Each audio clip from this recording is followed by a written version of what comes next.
News24 நேயர்களுக்கு வணக்கம். நான் உங்கள் பவித்ரா சிவகுமார். 2026 தேர்தல் களத்தை நோக்கி அரசியல் கட்சிகள் எல்லாம் ரொம்ப தீவிரமா தங்களுடைய வேலைகளை முடுக்கி விடுற இந்த சமயத்துல நடிகர் விஜயோட அரசியல் திட்டத்தை முறியடிக்க பாஜக ஒரு தொலைநோக்கு திட்டத்துடன் களமிறங்கியதா ஒரு தகவல். தமிழக அரசியல் களத்துல அடுத்தடுத்து அதிரடி மாற்றங்கள் நிகழ உள்ளதா கூறப்பட்ட சூழ்நிலையில நடிகர் விஜய் தேர்தல் அரசியல்ல தீவிரமா களமிறங்க தயாராகி இருக்கிறாரு. குறிப்பா சென்னை மற்றும் கன்னியாகுமரி ஆகிய 2 மாவட்டங்கள்ல இருந்து போட்டியிடுறதுக்கான ஒரு திட்டத்தை அவர் பணிகளையும் தொடங்கி இருக்கிறதா சொல்லப்படுது. விஜய் சென்னை தொகுதியை தேர்வு செஞ்சா ஊடக கவனம் அதிகம் கிடைக்கும்னு, தொண்டர்களோட நேரடி தொடர்பை வலுப்படுத்த முடியும்னு அவருடைய ஆலோசகர்கள் கருத்து தெரிவிச்சிருக்கிறதா சொல்லப்படுது. இந்த அடிப்படையில சென்னைய முக்கிய இலக்கா பார்க்கப்படுது. அதே நேரத்துல கிறிஸ்தவ மக்கள் அதிகம் வசிக்கும் கன்னியாகுமரி மாவட்டத்துல போட்டியிட்டா விஜய்க்கு அதிக வெற்றி வாய்ப்பு கிடைக்கும் அப்படின்னு சில தனியார் சர்வே முடிவுகள் சுட்டி காட்டியிருக்காங்க.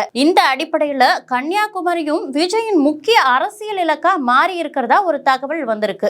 இந்த சூழல்ல விஜய்க்கு எதிராக அரசியல் கட்சிகள் முன்னெச்சரிக்கை நடவடிக்கைகளை செய்ய தொடங்கி இருக்கிறதா சொல்லப்படுது. சென்னை தொகுதியில அனைத்திந்திய அண்ணா திராவிட முன்னேற்ற கழகம் சார்பில் பெண் வேட்பாளரை நிறுத்த திட்டமிட்டிருக்கிறதாவும், கன்னியாகுமரியில பாரதிய ஜனதா பார்ட்டி சார்பில் சிறுபான்மை சமூகத்தை சேர்ந்த குறிப்பா கிறிஸ்தவ நாடார் சமூகத்தை சேர்ந்த வேட்பாளரை களமிறக்க என்டிஏ கூட்டணி முடிவு செய்யப்பட்டுள்ளதாகவும் தகவல் வெளியாகி இருக்கு. மேலும் விஜய் கன்னியாகுமரி மாவட்டத்தில் போட்டியிட்டா வாக்குகள் 3ஆக உடையும் சூழல் உருவாகலான்னு அரசியல் வட்டாரங்கள் கணிக்கிறாங்க. இதுவரைக்கும் திராவிட முன்னேற்ற கழகத்திற்கு வாக்களித்து வந்த கிறிஸ்தவ வாக்குகள் ஒரு பகுதி விஜய்க்கு மாற வாய்ப்பு இருக்கிறதாவும் சொல்லப்படுது. அதே நேரத்துல பாஜக அந்த மாவட்டத்துல வலுவா இருக்கிறதால வெற்றி வாய்ப்பு அதிகரிக்கலாம் அப்படின்னும் கவனிக்கப்படுது. மொத்தத்துல நடிகர் விஜயோட அரசியல் நகர்வுகளை மையமா கொண்டு எதிர்க்கட்சிகளும் தங்களது வியூகங்களை மாற்றி அமைத்து வருகிறதா தெரியப்படுது. இதனால வரும் நாட்கள்ல தமிழக அரசியல் களத்துல சில முக்கியமான திருப்பங்களும் பரபரப்பான போட்டிகளும் உருவாகும்னு எதிர்பார்க்கப்படுது.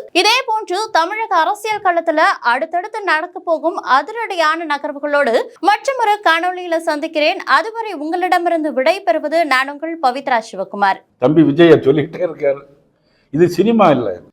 தேர்தல் தேதி அறிவிக்கணும், வேட்பாளர்களை போடணும், போடக்கூடிய வேட்பாளர் விலை போகாமல் இருக்கணும், அவங்களுடைய பூத் பொறுப்பாளர் விலை போகாமல் இருக்கணும். பூத் பொறுப்பாளர்களே கிடையாது, கட்டமைப்பே கிடையாது. யார் வேட்பாளர் இப்போ அவங்களுக்கு சொல்ல முடியுமா? சொல்ல முடியாது. 234 தொகுதி இருக்கு. வரிசையாக ஒரு 10-15 பேரை வரிசையாக சொல்லுங்க பார்ப்போம். ரெண்டாவது அதுக்கு பிறகு பேச்சு.